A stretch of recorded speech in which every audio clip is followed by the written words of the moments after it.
Masayang pagbati sa iyo paring RJ at sa lahat ng tagapakinig ng Batang 90s Horror.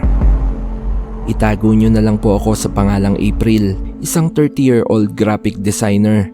Kwento ko lang po yung karanasan ko nung nagtatrabaho pa ako sa isang marketing agency dito sa may Ortigas. High school pa lang, pangarap ko na po talagang makapagtrabaho sa isa sa mga kumpanyang nakabase dito. Sakto naman, nung nagkaroon ako ng pagkakataon makapag-apply, agad nga po kong natanggap at nakapasok sa isa sa mga opisinang pinag-applyan ko. Na-enjoy ko naman yung simula ng pagtatrabaho ko sa masasabi nating isa sa pinakasikat na business district dito sa Pilipinas, paring RJ. Dahil na din siguro mahilig talaga akong mamasyal bago at pagkatapos magtrabaho. Na-enjoy ko na araw-araw na nakikita yung mga sikat na lugar dito tulad ng Mega Mall, Tectite Tower, The Podium at Capital Commons. Pero sa likod ng modernong istruktura, di ko akalain na dito pa ako makakaranas ng nakakapangilabot na mga pangyayari. Nagsimula nga lahat nung nagkaroon na ako ng sariling pwesto or table after training. Meron kasi sa opisina namin na tinatawag nilang malas na cubicle at ito nga yung cubicle number 4. Hindi naman po ako doon nakapwesto. Kaso nasa bandang gilid ko yun at madalas kong nadadaanan. Abot din siya ng peripheral view ko. Marami na akong narinig na usap-usapan tungkol dito. Bago pa nga lang ako napunta sa area. Pero binaliwala ko po yon at tinuring ko na lang na baka biro lang ng mga trainer ko. Hindi naman kasi ako naniniwala sa concept ng malas at saka swerte. Lalo nga po sa mga supernatural na pangyayari. Lumipas nga po yung ilang linggo, dun ko palang unti-unting naramdaman yung downside ng corporate life. Nagsimula na ako ma-stress. Bukod sa traffic sa EDSA, toxic deadlines, laging may problema pa sa coffee machine. Tapos lagi pa nawawala yung pagkain ko sa pantry. April, dalhin mo na dito yung mga design mo sa meeting room. Wika ng boss ko na si Jenny. Nagmamadali akong tumayo at kinuha yung laptop ko. Pumipindot-pindot pa din ako sa keyboard pero kasalukuyan na akong naglalakad nun papuntang meeting room nang biglang mag-flicker yung ilaw. Nagulat ako kaya napahinto ako. Luminga-linga ako at napansin kong nasa harap ako ng cubicle number 4. Bahagya pa nga akong napaisip habang nakatingin sa table nito na merong nakapatay na PC monitor. Ano bang meron dito? Mukha namang normal na cubicle lang. Malinis naman tingnan. Tapos may sarili pang printer. Wika ko sa sarili ko. Hakbang na sana uli ako nang biglang nakaramdam ako ng malamig na hangin sa bato ko. Napabalikwas ako ng tingin sa likod. Pero wala namang tao. Walang kahit na sino. Napakunot ng konti yung kilay ko. Tingin ko kasi parang may kung sino yung umihip sa bato ko. Pero napabuntong hininga na nga lang ako, sabay muling nagwika sa sarili. Naku naman, April, overwork ka na yata kagad kahit wala pang kalahating taon. Nasa ganong sitwasyon niya ako nang biglang muling sumigaw yung boss ko na si Jen. Napaigtad ako sabay nagmamadaling pumunta na sa meeting room. Pagbalik ko sa desk ko, nilapitan ako nung katim ko na tawagin na lang nating Juni Boy. Isang medyo chubby na chinito na nasa late 20s. Uy, April, nakita kita kanina sa tapat ng cubicle number 4 ha. Ingat ka dyan. Wika niya habang umunguya pa ng chichirya. Bakit naman? Di ba nga malas daw kasi yan? Tsaka alam mo ba, may nagpaparamdam pa nga daw dyan. Dati kasi may empleyado raw na nag-resign after niyang makitang may multo na nakaupo sa office chair sa cubicle na yan. Sabi nga nila, babae pero hindi makita yung muka. Kaya nga walang nagtatagal sa nakapwesto dyan. Ako tingin ko, ayaw pa pwestohan ng multo yung lugar na yan. Gusto niya siya lang. Kaya yung mga nakapwesto dyan, kung hindi magkakasakit nagkakaroon ng problema. Kaya umaalis dito sa office. Multo? Dito sa Ortigas? Para ka namang sira, Carlo. Tsaka wag mo na ako isali dyan sa mga multo o aswang pamanayan. Busy ako sa work kaya wala akong pake sa mga ganyan. Biro ko kay Carlo. Pero deep inside, medyo kinabahan na din ako sa kinuwento niya. Sige, bahala ka. Kibit balikat na sagot niya habang naglalakad pabalik sa desk niya. Sa tingin ko medyo nagkaroon din talaga ng epekto yung kwento sa akin ni Junie. Minsan nga po kasing nagtaxi ako papasok ng work, bigla na lang akong napasigaw. Nung naalimpungatan ako habang packet kami sa Ortigas flyover. Nakita ko kasi yung statwa ni Mama Mary. Nagulat yung driver. Buti na nga lang hindi kami na-aksidente. Ilang araw nga po yung lumipas. Nawala naman sa isip ko yung kinuwento ni Carlo. Naging busy din kasi ako sa ginagawa ko. Isang araw nga, nagdesisyon ako na pumasok ng mas maaga para na rin tapusin yung overdue na project ko. Wala pang tao sa area at kinailangan ko pang magpasama sa guard para mabuksan yung pinto ng office. Pagpasok ko, bumungad sa akin yung nakakabinging katahimikan. Kahit tunog ng aircon, wala.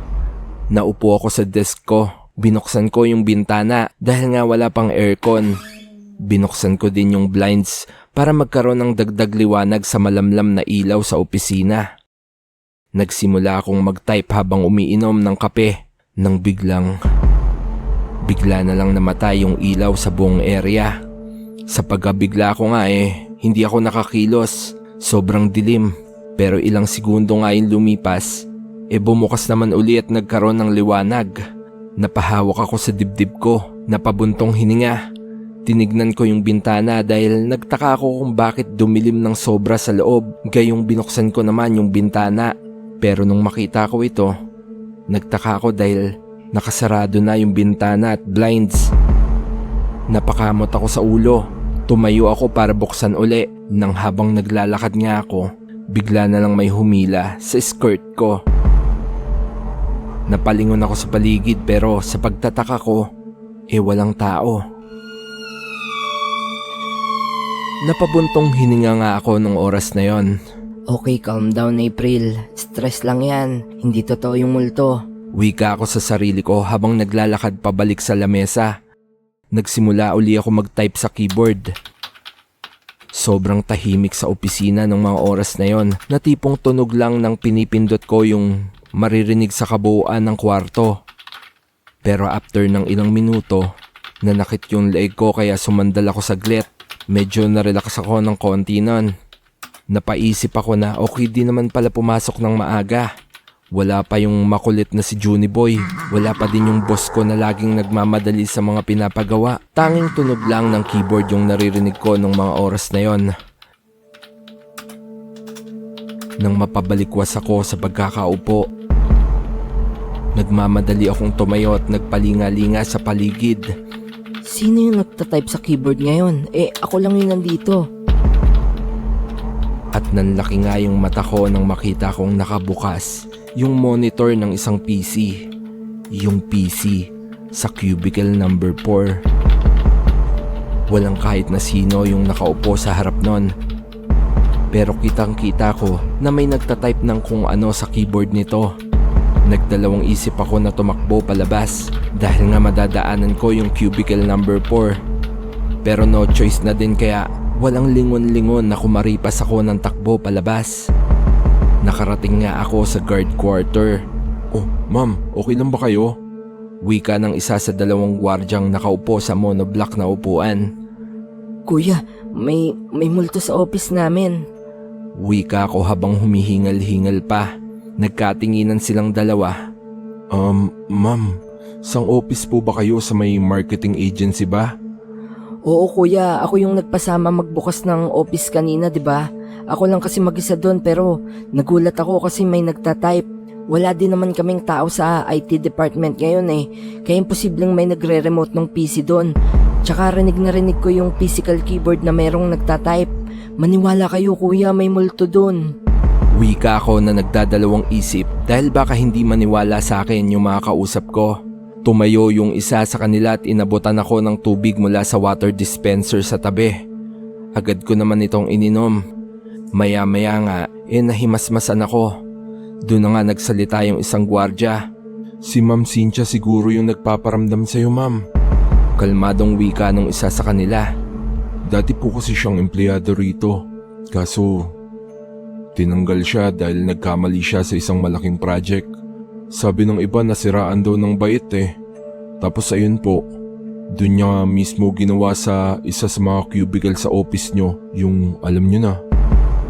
Nag-aalangan na wika ng isang gwardya sa akin. Matapos nga yung nalaman ko, nanatili na lang ako sa lobby ng building hanggang sa may makasama na akong pumasok sa office namin. Nung panahon na yon, medyo nag-alangan na ako na magtrabaho sa opisina, pero matapos mahimasmasan, sinabi ko sa sarili ko na hindi ako pwedeng mag-quit nang dahil lang sa multo. And besides, hindi naman niya ako sinaktan. Tsaka hindi din naman ako nakapwesto sa cubicle number 4, kaya inisip ko na wala naman sigurong dapat ipag-alala. Bale sa awa naman ng Diyos, natapos naman po lahat ng projects ko sa linggong yon. Mabanggit ko lang paring RJ na di naman sa nagbubuhat ng sariling bangko ha, pero talagang kayang-kaya ko din naman talaga yung mga pinapagawa sa akin. Medyo na-pressure lang talaga ako pagka minamadali ako. Sa wakas nga ay nagkaroon na ako ng time mag-relax kahit paano. Naisipan ko nga na sumabay kay Junie Boy na mag-lunch sa cafeteria. Nung mga nakaraang araw kasi, sa pantry ko lang kinakain yung baon ko sa sobrang pagmamadali nga. Oh, himala, may oras ka ngayon kumain dito sa cafeteria. Tapos mo na ba lahat ng pinapagawa sa'yo ni Ma'am Jen? Oo, tapos ko na. Buti nga, di ko na kailangan pumasok na maaga at baka mapagparamdaman pa nga uli ako. Ha?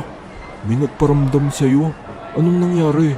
Ay, di ko pa ba nakikwento sa'yo? Bale, may nagtatype kasi sa cubicle number 4 nung pumasok ako. As in, dun sa physical keyboard niya. Kaso, di ko na binasa kung ano yung tinatype. Tumakbo na kasi ako palabas. Ha? Grabe. E di totoo talaga na may nagmumulto doon. Kala ko chismis lang. Ayun nga, nalaman ko din kung ano yung backstory dun sa nagmumulto. Kinuwento sa akin nung mga guard. May alam mo na, dun sa cubicle 4, Cynthia daw yung pangalan. Empleyado daw na nasiraan ng bait dahil tinanggal sa trabaho. Ang creepy naman. Pero bakit di siya matahimik? Ewan. Napatayo nga si Junie Boy sa pagkakaupo, sabay nang lalaki yung mata na humarap sa akin. Ba't di kaya natin alamin? Di ba sabi mo nagtatype siya nung nagparamdam sa'yo? Baka naman mabasa natin kung ano yung sinabi niya.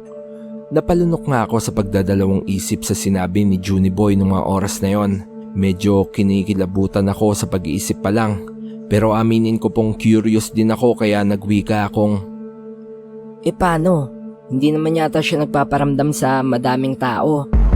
Di mag-overtime tayo mamaya. Problema ba yun? Wala na nga akong nagawa kundi pumayag. Pinagplanuhan namin na magpalit umuwi. Kinagabihan nga, unti-unting naubos yung mga tao sa opisina. Natira lang kami ni Junie Boy.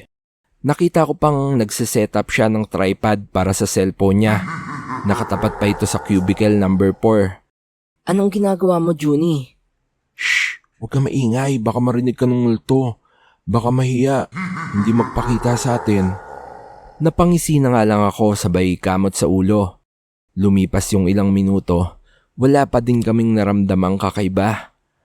Nakita ko pang napapikit na si Junie Boy at parang nakatulog na habang nakaupo. Nang biglang, narinig ko na may nagtatype. Sinipa ko ng marahan yung binti ni Junie Boy para magising siya. Napabalikwas nga siya. Pero sinenyasan ko siya na wag maingay. Pero nung napatingin siya sa cubicle number 4, bigla na lang siyang napatili. Wala akong nagawa nun kasi bigla na lang siyang nagtatakbo palabas ng opisina. Ako naman, sandali akong nanigas sa pinagkakaupuan ko. Pero maya-maya ay nagkaroon din naman ako ng lakas ng loob para kumilos at gumalaw. Tatakbo na din sana ako nang mapansin kong may nakatayong babae sa pintuan ng main office. Naka-corporate attire ito pero ang nagbigay ng kilabot sa akin ng mga oras na yon yung bandang harapan ng damit nito ay puno ng itim na likido. May bula-bula pa nga. At sa tingin ko nagmumula sa bibig niya. Di ko makita yung buong mukha nito dahil nakayuko siya. Sa pagkakatayo niya nga sa nag-isang exit ng kwarto, sa tingin ko pinipigilan niya akong lumabas. Wala nga akong nagawa kundi mangilabot habang nakatayo. Maya-maya pa, unti-unti nitong tinaas ang braso niya at parang may tinuturo. Nang lingunin ko nga, nakita kong nakaturo siya sa cubicle number 4. Nakabukas yung screen nito pero hindi ko mabasa o makita kung ano man yung nasa screen. Muli kong binalik yung paningin ko sa babae sa pinto nang bigla na lang itong nawala. Kasabay nun, bumukas yung pinto at pumasok yung gwardya. Ma'am, okay lang po ba kayo? Hindi kaagad ako nakapagsalita. Binalik ko yung paningin ko sa nakabukas na PC monitor habang unti-unting naglalakad papalapit dito. Binasa ko yung nakasulat. Nung una hindi ko maintindihan dahil para siyang code. Pero nung mapagtanto ko, file name pala yung nakatype. Gagalawin ko sana yung PC pero nakita kong wala tong mouse. Ma'am, buti pa sarado na natin tong office nyo. Bukas na lang po nyo gawin kung ano yung gagawin nyo dyan kasi baka kung ano pa pong mangyari sa inyo. Bale ayun na nga, minabuti ko din na sundin na lang yung sinabi ng gwardya. Pero bago kami lumabas, sinulat ko muna sa notes ko yung code or yung file name na nakatype sa screen. Bale pagbaba ko nga sa lobby, naabutan ko si Junie na andun pa rin. Nagulat nga ako kasi nakita kong nakashort na lang siya. Bale kanina kasi nakapants. Ayoko namang magtanong pero malakas yung pakiramdam ko na naihi siya sa pantalon niya. Hindi ko na nga lang siya tinanong. April, kitang-kita ko. May babaeng ang nagtatype sa cubicle number 4. Nakatalikod siya pero alam kong hindi siya tao. Pero, okay ka lang ba? Hindi ka ba niya inano? Hindi naman, okay lang ako. Tara, uwi na tayo. Sabay na nga sana kaming lalabas nang maalala niya yung cellphone niya. Pero sa takot na din siguro kaya nagdesisyon siyang ipagpabukas na lang yung pagkuha doon. Nang dahil sa naranasan ko na yon, hindi na nga ako halos nakatulog buong gabi. Pero nabawasan kahit paano yung takot ko nung araw na yon. May kakaibang pakiramdam kasi ako na parang meron akong kailangang gawin para sa nagmumultong babae sa office. Nagkaroon ako ng matinding curiosity. Kaya kinabukasan pagpasok ko, dumiretso kagad ako sa cubicle number 4. Pinagtinginan pa nga ako ng mga kasama ko sa opisina. Pero nung bubuksan ko na nga yung CPU ng PC, nagtaka ako dahil hindi to bumukas. Lumingali nga ako. Sabay isa sa mga kaopisina ko yung nagsalita. Hindi yan gumagana, April. Matagal lang sira yung outlet niyan eh. Dumukwa nga ako sabay nakita kong wala nga talagang mga cable yung CPU. Magtataka na nga sana ako pero sinabi ko sa sarili ko. Sa bagay, magtataka pa ba ako na gumana tong PC kahapon eh. Kaluluwa nga yung gumamit. Minabuti ko nga pumunta sa IT department nung araw din na yon. Nag-request ako na makuha yung kahit yung hard drive ng CPU. Gumawa na lang ako ng kapani-paniwalang dahilan para pumayag sila. Pero long story short nga kinuha naman nila yung hard disk ng computer at kinabit nila sa gamit kong PC. Kabado kong in-explore yung laman ng mga files. At nang buksan ko nga yung isa sa mga folder, nakita ko yung file na same ng tinype ng multo sa screen. Agad ko itong binuksan at nakita kong isa pala itong birthday animation. May slideshow pa ng picture ng isang babae na may yakap na bata na sa tingin ko 6 to 7 years old. Napakunot yung noo ko sabay pinost yung screen sa isang picture. Tinitigan ko mabuti at napagtanto kong yung babaeng nakita ko kagabi ay yung babaeng nasa larawan. Nakapang-opisina din ito tulad ng suot ng babae kagabi. Maski yung buhok nito parehas. Siya yung tingin kong nanay ng batang kasama niya. Napasandal ako sa upuan. Napatingin sa kisame ng opisina. Sa tingin ko alam ko na yung gustong sabihin ng babaeng multo. At mas nakasigurado nga ako nang mapatingin ako sa lamesa sa tabi ko. at nakita kong andun pa din yung cellphone ni Juniboy. Bali hindi siya nakapasok ng araw na yon. Out of curiosity nga, sinubukan kong buksan yung cellphone niya. Pero lobat kaya kinailangan ko pang i-charge. Nang mabuksan ko nga, swerte naman na walang password, kaya diretso na kagad ako sa gallery para tignan kung may nakuhaan ba ito kagabi. Pero ilang beses ko mang i-play, wala akong nakita. Kahit pa nga yung scene na nagtititili si Juniboy palabas, wala namang kahit na anong nakuhaan bukod sa kanya. Pero napahinto ako sa pag-scroll nang may narinig ako. Nilakasan ko yung volume ng phone sabay tinapat ko sa tenga ko. Nanlaki yung mga mata ko nang malinaw kong narinig na may tila kumakanta sa video. Sa tingin ko hindi naman as in kanta yon na may lyrics, kundi parang hum. Parang lalabay. Birthday song. Sigurado ko. Birthday song po yung hinaham sa video. Napabuntong hininga na nga lang ako. Ngayon sure na ako sa kung anong pakay or kung anong unfinished business nung babaeng multo. Siguro gusto niyang mapanood nung anak niya yung ginawa niyang video para sa birthday nito. Kaso may problema paring RJ. Wala kasing kahit anong address o phone number yung pwede kong maging lead para ma-send ko man lang yung video sa anak nito. Ayoko namang magtanong sa admin or HR department. Hanggang sa nag-resign na nga po ako sa company na yun sa Ortigas, hindi ko pa din nagawa kung ano yung gusto nung nagmumulto sa opisina. Pero bago nga ako umalis, pabiro ko pang in-endorse sa kapalit ko yung video file ng babaeng multo. Kako, wag niyang burahin, hayaan lang yung file sa hard drive. Bali ayun nga po, kung sakaling isa kayo sa nag-opisina sa Ortigas, baka sakaling makita nyo yung file. At biro nyo, kayo yung makapagpatahimik sa multo sa cubicle number 4.